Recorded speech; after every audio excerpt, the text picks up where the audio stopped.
I am the CEO for Destination Management, India and South Asia for Koni Destination Management based out of Delhi in India. In the last few years, one of the things that we did take on as an organization worldwide and also specifically in India was that we decided we must have, we took a very serious approach towards our corporate social responsibility. And that was not just to write an article in a paper or sign a check. We said, we must get involved.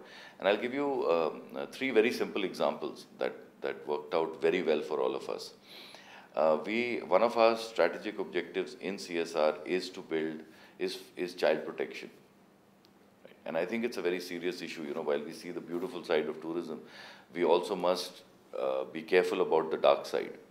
And what we did is that with our colleagues in Zurich, we set up twice. We did workshops in Goa and Cochin to educate the stakeholders on the issues with regard to child protection and child prostitution in these areas, which I think is a very sad and a very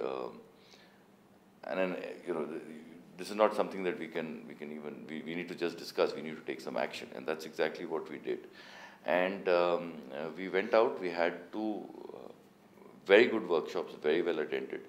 We had the stakeholders, we had hoteliers, we had guides, we had the people from the police department, from the Ministry of Tourism, and I think, have made a big difference in Goa and Trivandrum, and we repeated these workshops.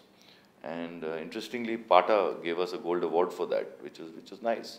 But I think more than that, I think it was a sense of achievement for all of us that we were able to take on an issue in a social environment which doesn't want to notice things like this. And I think that was one very interesting step forward. The other thing that we did, which actually is, I would say, one of my favorite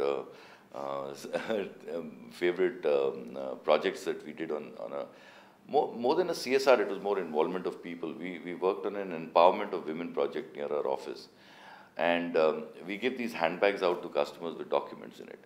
And we used to give out a very fancy looking bag, and we met this lady who runs this project, and they recycle paper.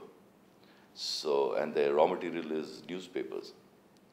So we went to her and we said, why don't you give us a few samples? Can you make our bags with the colors that we need?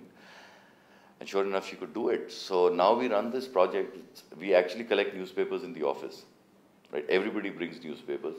And one team a week goes and delivers the newspaper to this, it's not really a factory, it's just a little shed where they convert this newspaper into bags.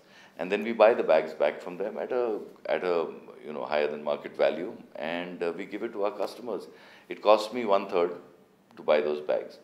And I think the greatest achievement in all of this for me is that the people involved in operating businesses are also involved in the project. It's not like I'll just buy the bags. We all bring newspapers on Monday. In India, you sell the newspaper. Somebody comes home and buys the newspapers from you. So instead of doing that, you bring the newspapers to the office, collect them, we take them to the project. That's the raw material. And I think there's a great sense of everybody feels connected to what is being done. And there is a school that's running based on the profits that this place makes. There are women around women from the village who are empowered. I think they have jobs, they have a future. That's very interesting. These are two, of course you do business, you make profit, you build markets. But I think for me, I think these achievements, we're far ahead than anybody else in the industry.